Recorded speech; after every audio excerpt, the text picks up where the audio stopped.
we've been very responsible in terms of time, I must say. And yeah, so now we will invite questions and comments. Nutan, how should we do this? Should we ask for questions in the chat box, or should people just unmute themselves and ask? Yes, ma'am. One can unmute and ask question directly here. So I invite questions, and I can see Dhananjay has his hand up. So Dhananjay, please. Yeah, thank you. Thank you so much. This is really fascinating. And I have a question to each panelist. To start with Professor Madhav Prasad. And I really like this formulation of the capitalist subjectivity, and we have a Hindi cinema or new cinema actually in the context of India. But do we also see the resurrection of the modern subjectivity, where you keep caste but present yourself as egalitarian? So, do we have resurrection of the capitalist subjectivity along with the kind of subjectivity capitalist society to demand? This is from Madhav Prasad. This is the next is from Professor Sanjeev Kumar. What constitutes this ambivalence in cinema? We know in the context of nation state or post-coloniality, but what is the constitution of ambivalence in the context of cinema? Has this ambivalence been extended to marginal groups in terms of Dalits or minorities, or it remains post-colonial only? I mean, this ambivalence is presented only in the context of West or East. Has it been extended to the marginal section in Hindi cinema?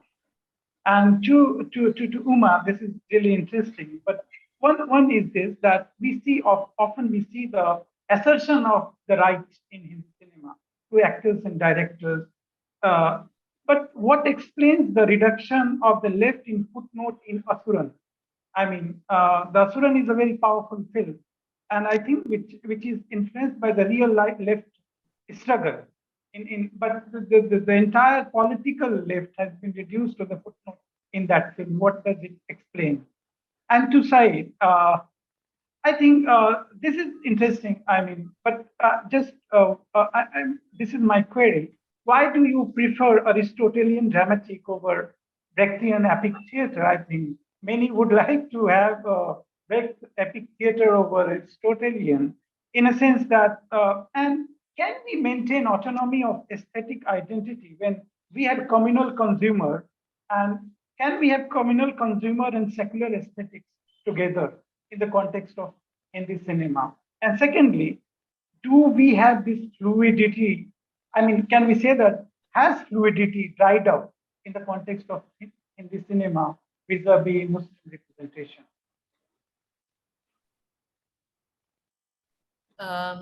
I'm wondering if we can take all the questions together, and then perhaps each of the panelists could respond.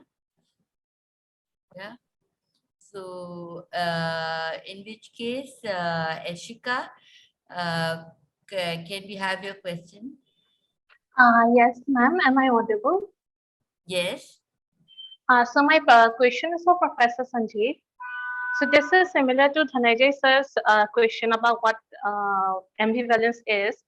I understand ambivalence in terms of what Sanjeev sir told about how in the post-LPG period, the ambivalence in Hindi cinema was noticed in terms of fascination with NRIs, and also talk about how India was always looking outwards in those movies.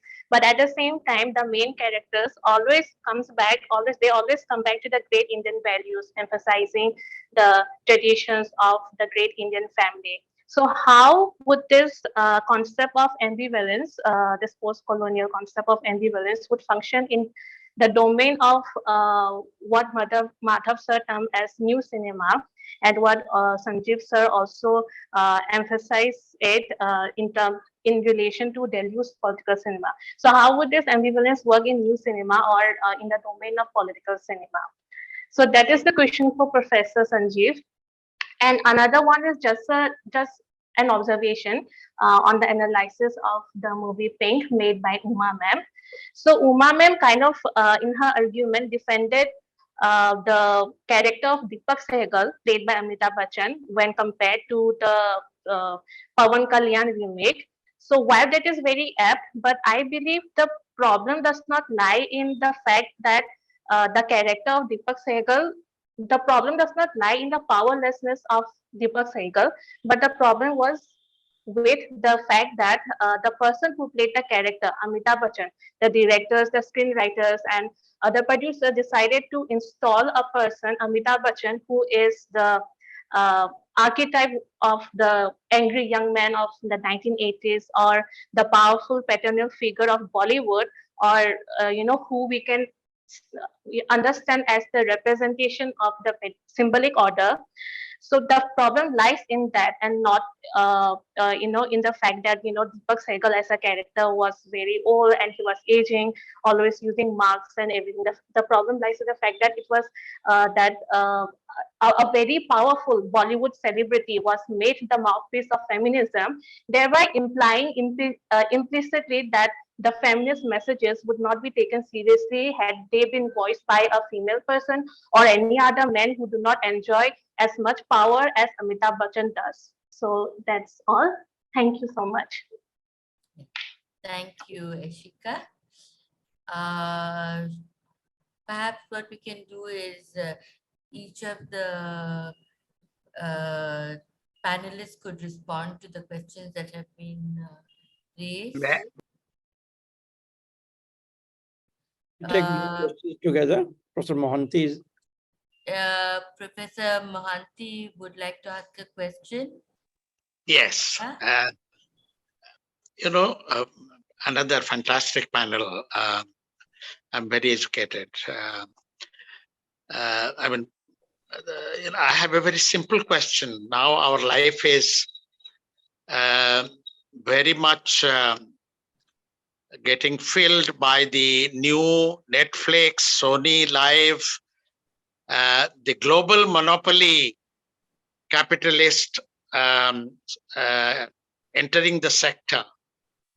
And has it increased the autonomous capacity of the struggling forces, or has it added new dimensions to the various struggles, class, caste, gender struggles in the aesthetic realm?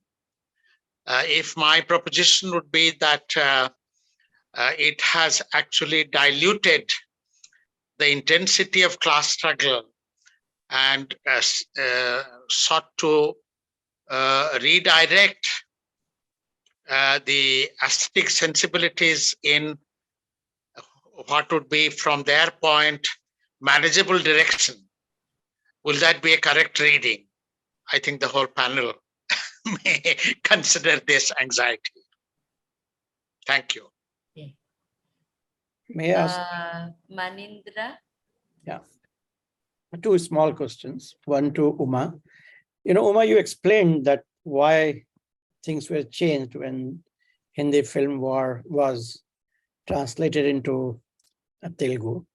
I'd like to know from you a little more detail about that. Is it only the political economy that there is a leadership and there is the desire to become political and therefore it was used like that? Or it was more than that?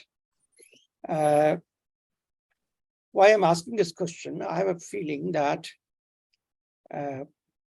films, in order to become a success story, required to nurture or serve a kind of a story which is already available in the collective consciousness.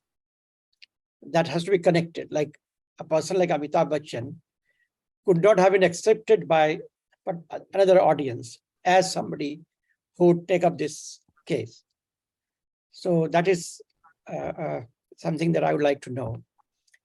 And Heather, I think, how do you explain? I see two perspectives that you are trying to project. And how would you explain a film like Piqué in this case?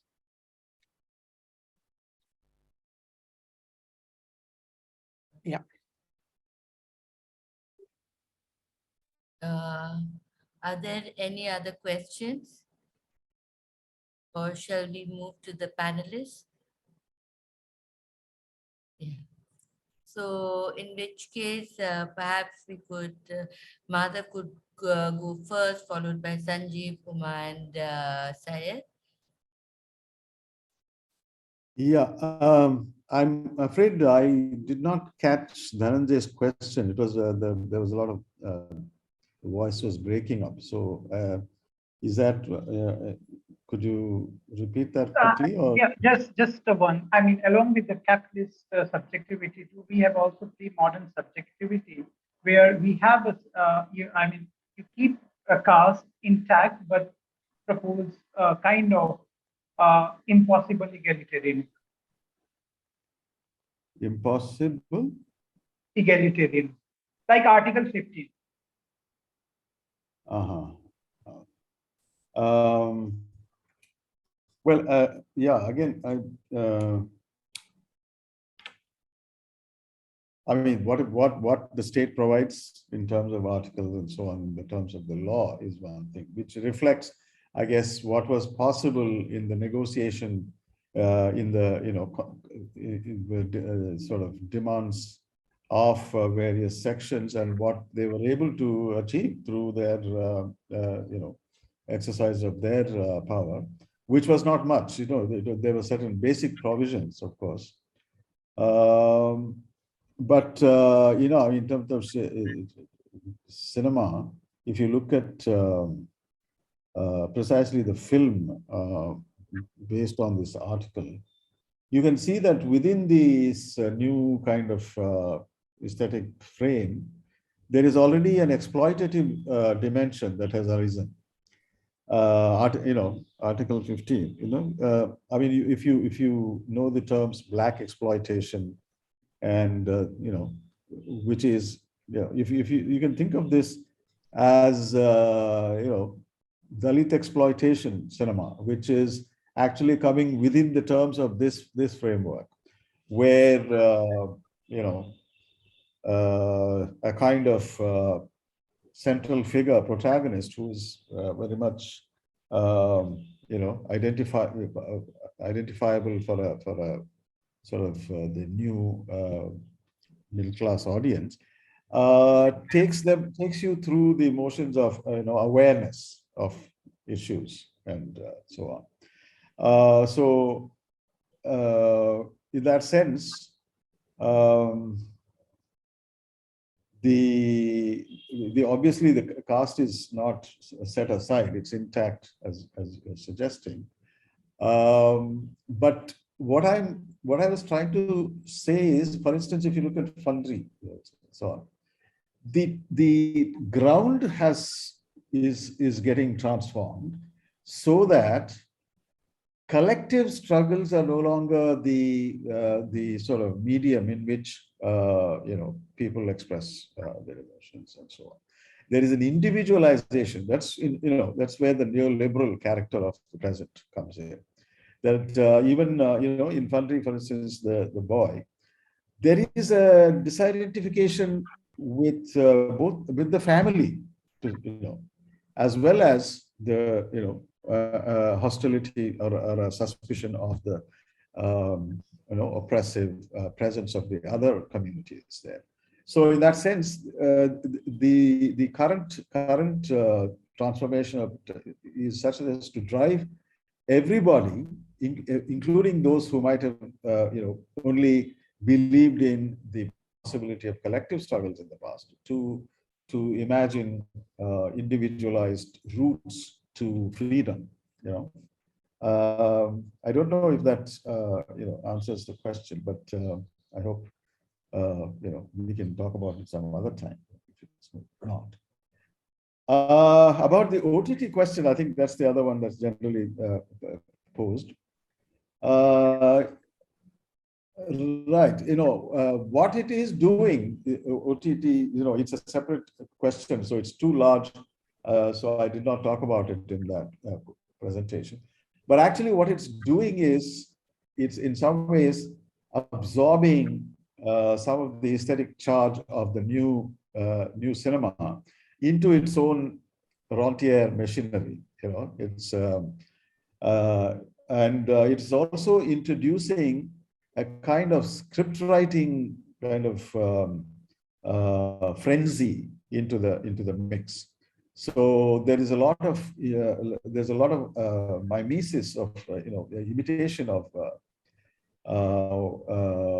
Hollywood style or other types of web series. So in a way, content, Indian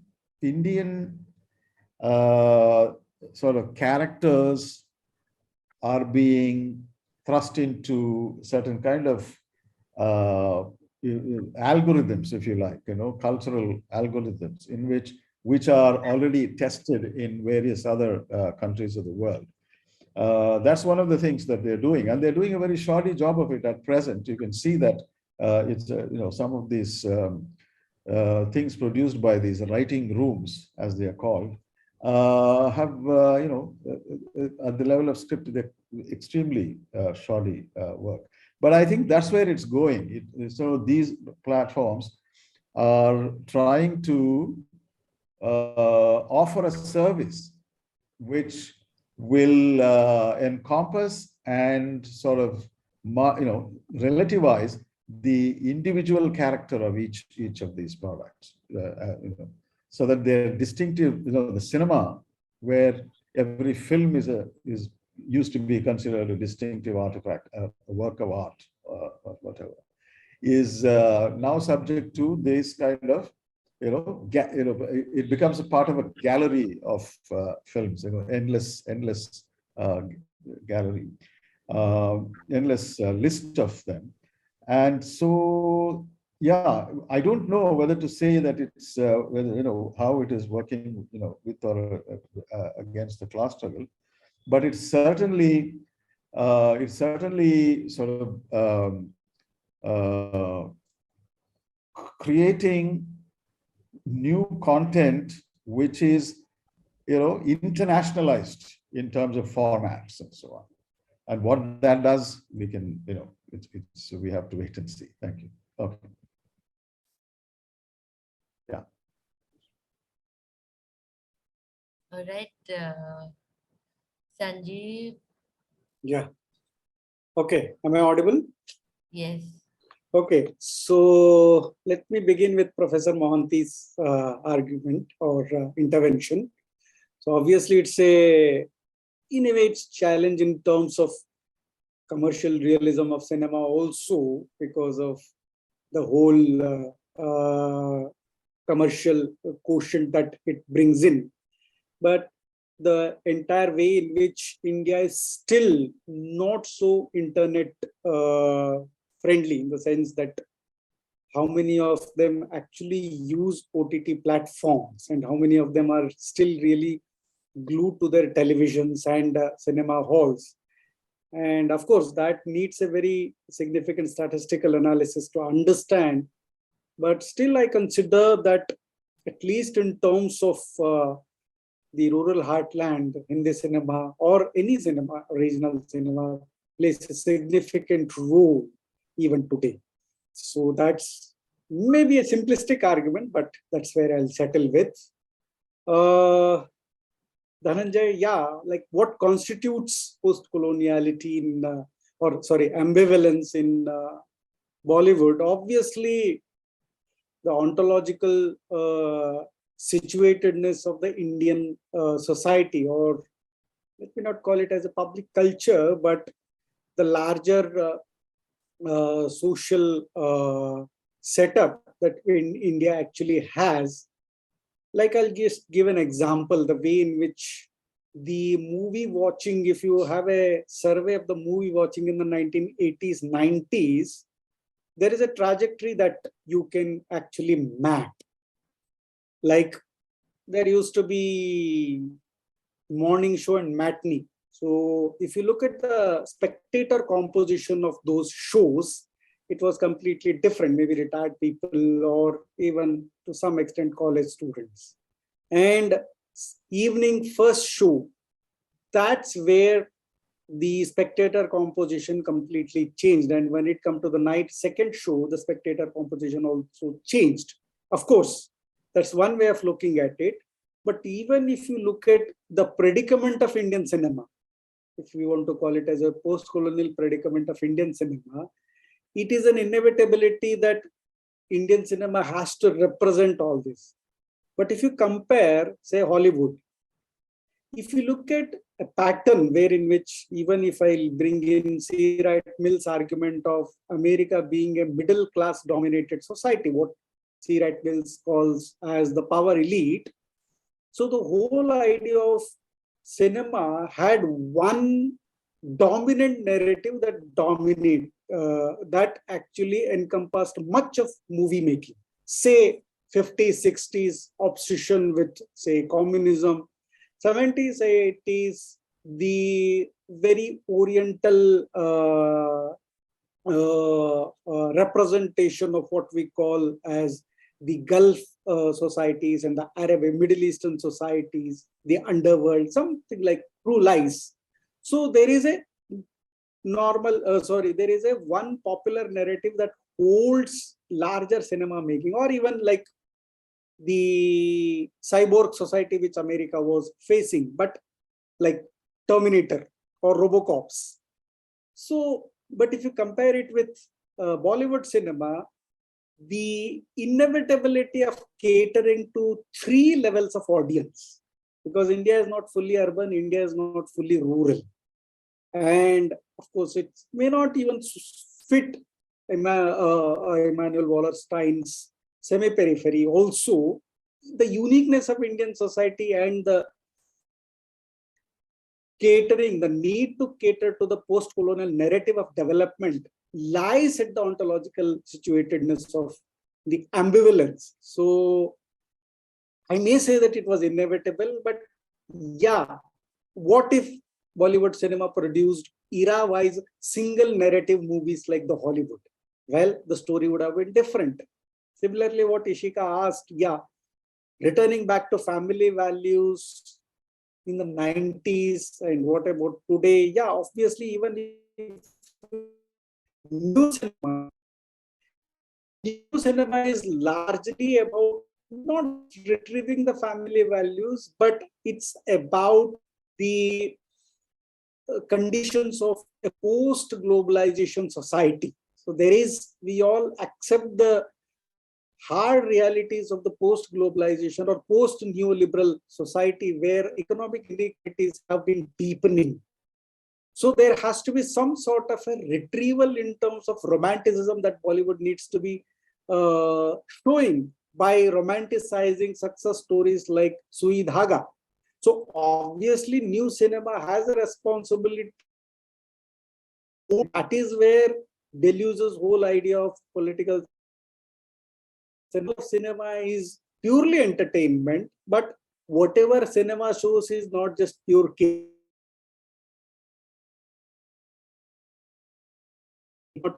political message. Largely, it has to have a social message, and it is the responsibility of the filmmakers. And that is where, again, the ambivalence of something in game.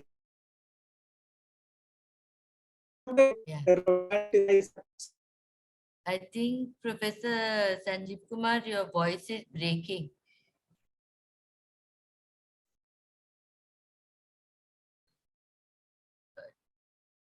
And I think perhaps screen is frozen.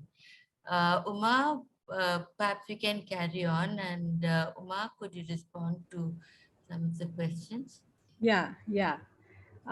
Thank you for those questions.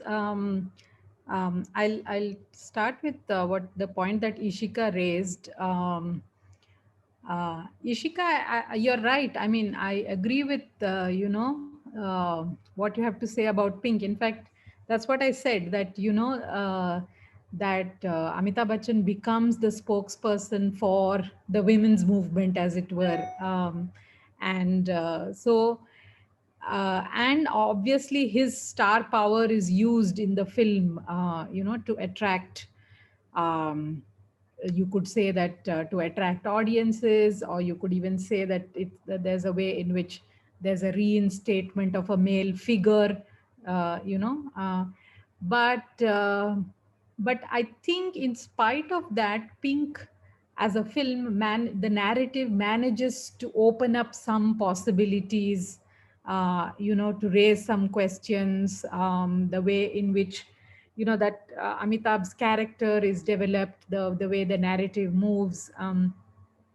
Whereas I think when you contrast it with the Telugu remake, some of the problems become sort of magnified, of, so the male character is given even more kind of a space in the narrative. It becomes his film. He becomes this human rights lawyer who's now going to speak on behalf of the people, and so on. So while I agree with the argument you're making about Pink, I'm thinking that why is it that even the kinds of boundaries that Pink was able to push, why is it that in Telugu cinema is not able to do? So that was the question, which takes me to this question that Manindra raised about, you're right that in different audiences, filmmakers negotiate with the audiences that they are addressing. So in that sense, one could say that the Telugu audience, so Pawan Kalyan is a star, and so it's the in fact, if we have a message that we want to give the audience, then who better than him to carry the message of gender equality and so on. But my argument is that somebody who is a star like him, in fact, becomes an obstacle for pushing, bringing in newer narratives. And there's a way in which there is a domestication or a the sort of drawing these new possibilities, new narrative possibilities into older molds because of, so the, yeah, for the economics or the industry, maybe that becomes necessary. So in that sense, the star becomes an obstacle rather than an enabling kind of figure. To Dhananjay's question, I'm not sure if so you're saying that in Asuran, the left sort of history is that Dhananjay? Well, I think, in the Tamil Nadu, there's been, first of all, a different kind of, I think, lineage, political lineage, with the influence of the Dravidian DMK kind of ideology.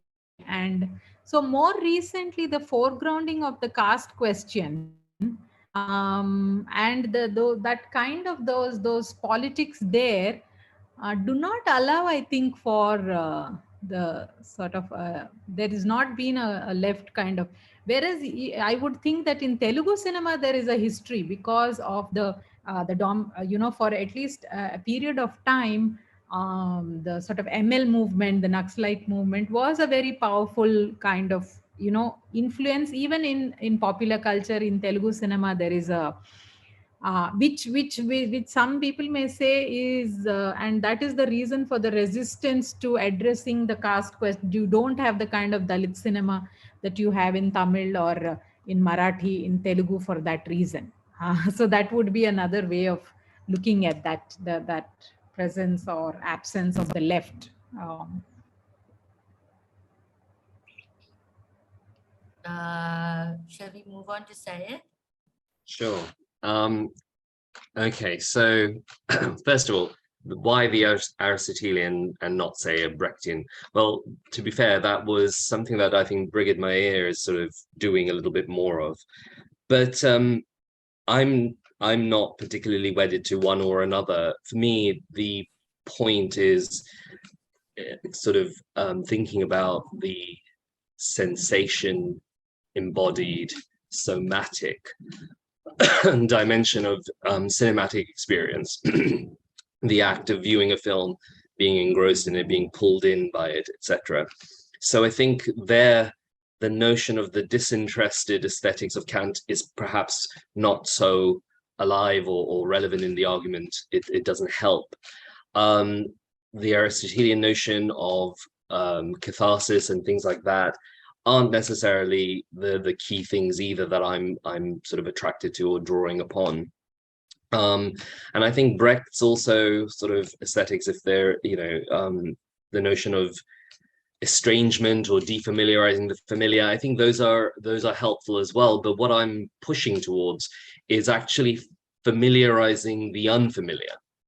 So looking at it from the Muslim question, how does something that has been othered or in other places is defamiliar, if you like, has been sort of made strange, how does this cinema perhaps bring it into familiarity and into a sort of sense of what the lyrics, for example, from, you know, naively perhaps in Rockstar are saying, which is that I might be in you and you might be in me, and etc. etc. So sort of, you know, schmaltzy perhaps, but nonetheless, that's the question that I'm grappling with, and I'm trying to create a space, a distinction between the somatic and the semiotic. So kind of almost suggesting that the semiotic can get in the way, the discursive, the discourse-bound identities of Muslim, Hindu, that discursive structuring is something that cinema momentarily has the opportunity to sort of pull us from a little bit, perhaps not entirely, not sort of unequivocally, but create a space, a gap, and in that gap, something could happen in the spectorial experience. And I think the cinema of the Indian cinema, you know, what the cinema of excess, as Bollywood sometimes is, actually might be peculiarly and particularly good at creating those kind of gaps into which or from which sort of. So I mean, to pick up Sanjeev's point about, you know, Baba, that liminality, that creating those sort of creating those spaces through the spectorial experience, which is more somatic perhaps than semiotic, is a hypothesis, is something I'm kicking around and trying to shape for this paper as well. I'm not sure I understood what you were saying about the communal and the aesthetic. So you said something, I tried to make a note of it. You said something about the communal consumer and the aesthetic identity. I think you were sort of pushing towards that. I'm not entirely sure I caught that. And then the third one, I'm afraid I didn't catch, something about fluidity. The line went a little funny. Yeah, so, fine. Okay, so leaving it at that. I'm interested in what Mahadev was talking about in terms of subjectivities and new subjectivities as well. I was just a bit, I don't know, can I ask a question? Yes, please. Can I throw one back to Mahadev? Great. I made some notes and it was just really interesting listening to it. I had a question though, a sort of thought that sprang up, which was that in order for capitalism to take said to be fully, I don't know, take hold in a society, it's the subjectivities. I think that's you know, only when it has sort of infiltrated at the level of subjectivities that you can sort of claim that society has become capitalist in its entirety. But I was wondering whether that assumes that social relations are prefigured and prefixed, that we would say, here is the capitalist subjectivity, here it is on display. Now we might begin to say capitalism has taken taken hold. But if that be the case, how does one recognize it? Does it collapse into an old sense of we have all, you know, become as atomized as in the West, for example, and in a crude sense, or we've all become consumers and consumerist culture has taken over, and hence now a capitalist subjectivity is at play? How does one recognize capitalist subjectivity? Is there already a prefigured one in the West? And so if India if the Indian subjectivity or the subjectivity in this new cinema begins to look like that, we might now point to it and say, here we go, here is that capitalist subjectivity on full sort of display. So Mahadev, I don't know if you have any thoughts on that as a mild challenge. Yeah, I mean, there is a degree in another paper I wrote on this same field of objects. I have looked at the history of this new cinema in terms of one characteristic, which is a tendency to a different imitation, which is learning by imitating, which you can almost compare it to, young artists sitting in museums and copying masterworks, as a practice, which is part of a training, And you see a number of films which are of this kind. And I think another point there is that that there is a certain collapse of representational distance here, which was characteristic of new cinema in the 70s and even some of the mainstream commercial cinema, which is that there is a first of all an investment of the filmmaker in a certain kind of learning to be a new subject, and the film itself then reflects that desire as much as it does tell a story. I mean, these are things I wish I could illustrate, but this is what I have in mind. That and indeed, I would say that capitalist subjectivity is not something wholesale, ready-made. There's not a model that you can replicate, but there is a structural dimension that can be can reproduce itself given all the other institutional and discursive sort of things being in place. How that then evolves into, does it become the same? I mean, there was this whole question of cultural imperialism, where the idea was that you become like somebody. That's that is in the context of what was considered an imposition of American culture on the rest of the world.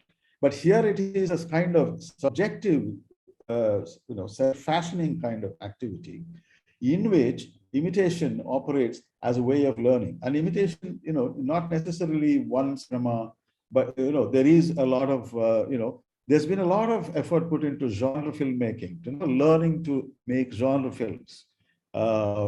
There's been a lot of effort put into other kinds of, Korean cinema and its aesthetics and so on, learning all that. So, and you can see that there's the script writing, sort of the enthusiasm for script writing is something of a phenomenon in India. Workshops are held all over the place, and people flock to these workshops to learn about things, and so on. And so it is. I mean, at the heart of it, I imagine, is both a combination of learning from the globalized, in a globalized situation, learning from other parts of the country, other parts of the world, which has become easier now through digital technologies and so on, as well as transformation in, a lot of filmmakers nowadays, they have experience of having been, code writers and other kinds of engineering and other jobs and so on. So I believe, that's why I, put that whole commodification of labor as a crucial issue at the heart of it. So these are, these are, I guess it's just a phenomenology of this process. It's that one is sort of developing, accumulating evidence for it.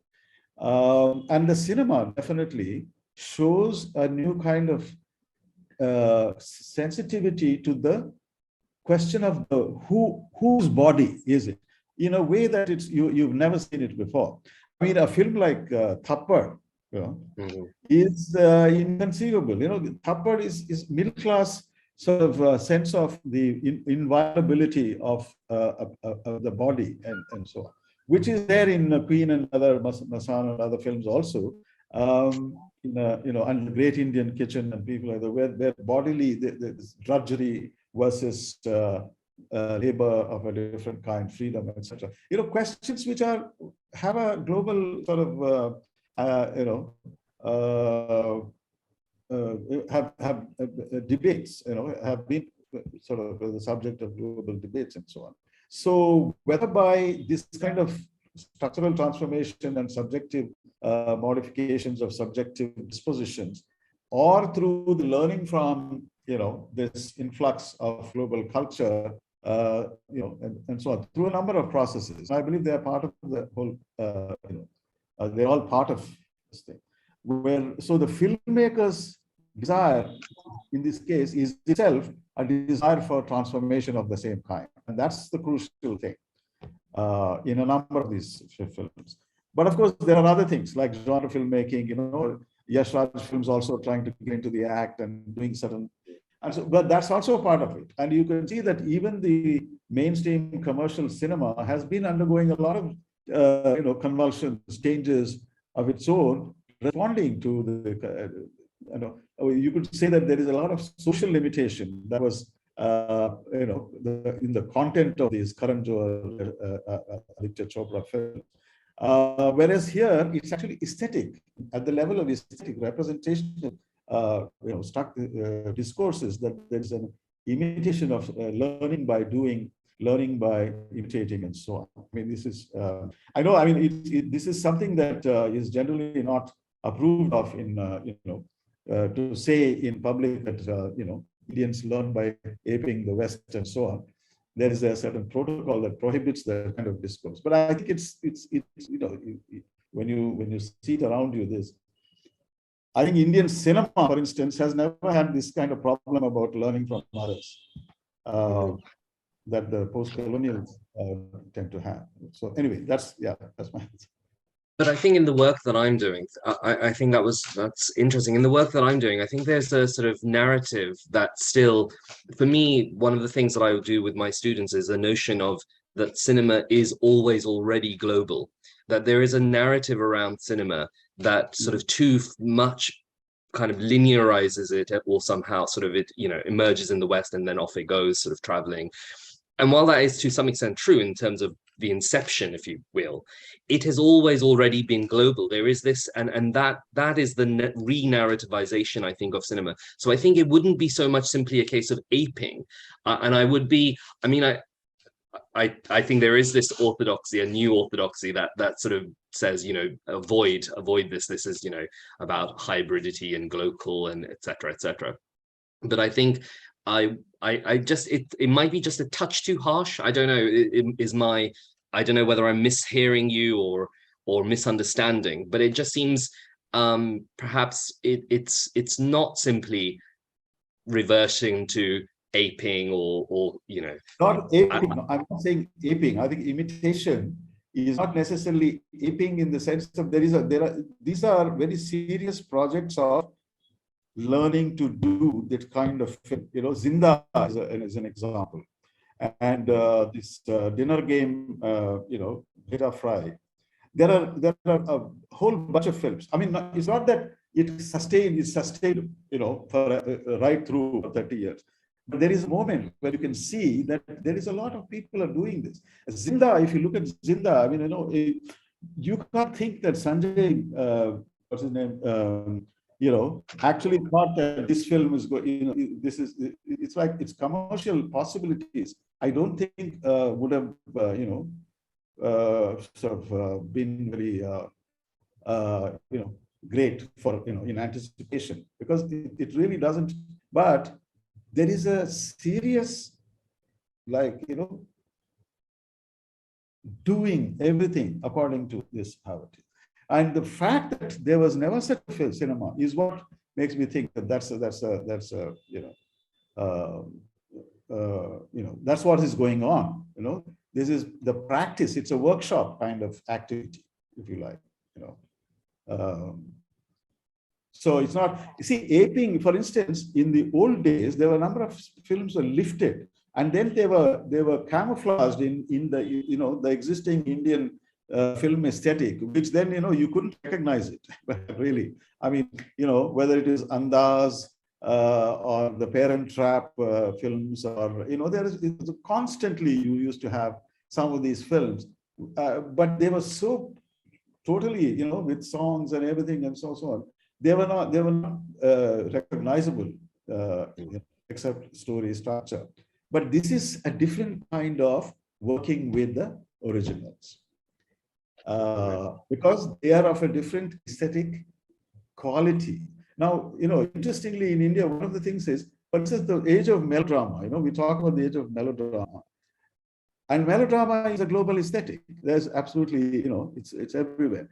But the thing is that in India, that format subsisted, continued to be, to function for a much longer time than anywhere else in the world. That's an interesting fact in itself, right? There's a mixed economy phase of Indian history. It sustains that. Now suddenly you see, nobody does lip sync anymore except Salman Khan or Pawan Kalyan or some of these big people. They don't do it. Even it's minimal, and it's surely seems to be on its way out. So it's that's an aspect of a new reality. Something is not possible anymore. Certain things have, just wither away, as it were. So you have, it's just not time to understand this.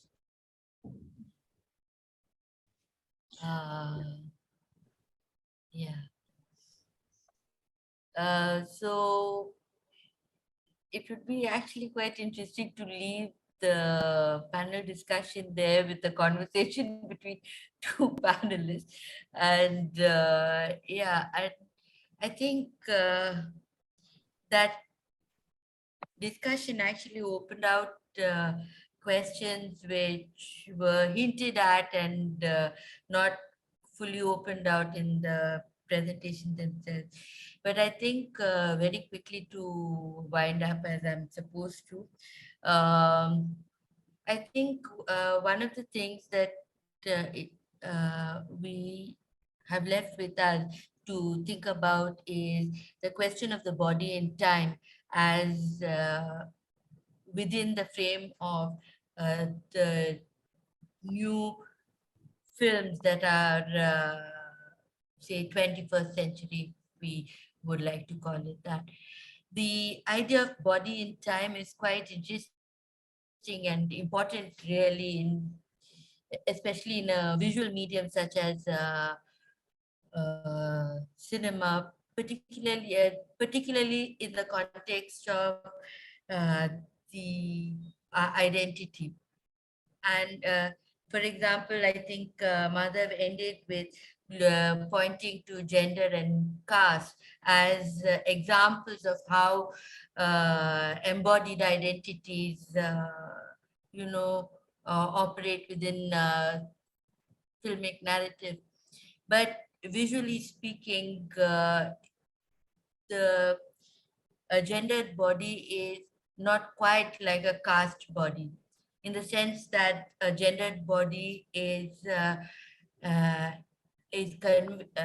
although today it is difficult to argue that, but nevertheless, in terms of a popular imagination, the figure of the woman is not quite is distinguished by her body in a particular way.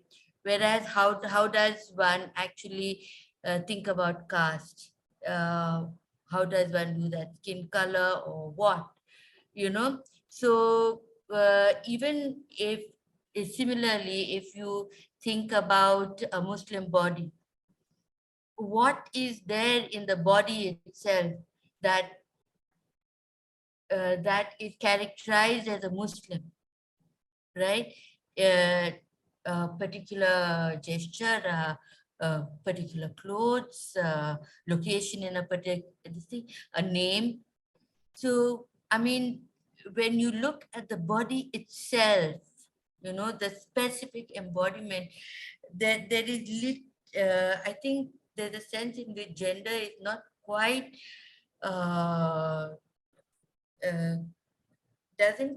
is not quite in the same boat as, for example, caste or community in that sense. So I feel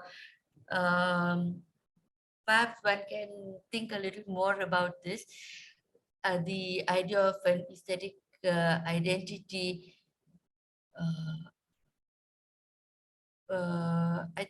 the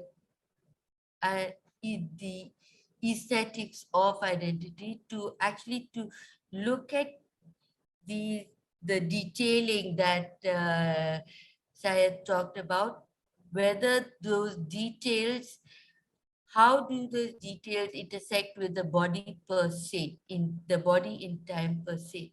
Perhaps that's a question that we would need to think about a little more. So I think with that, we can bring this panel to a close. Very interesting, and it opens out different ways of thinking about contemporary cinema. And I thank all of you and for your questions, for your presentations, for the last conversation. And thank you, Dhananjay and Nutan, for putting this together. So with that, goodbye. Thank you. Thank you to all the speakers and the chair. Yes, thank you. Thank you very much. And yeah, nice to be here. Thank you. Bye. Thank you. Okay, we have a break until 6 p.m. So at 6 p.m. we meet again.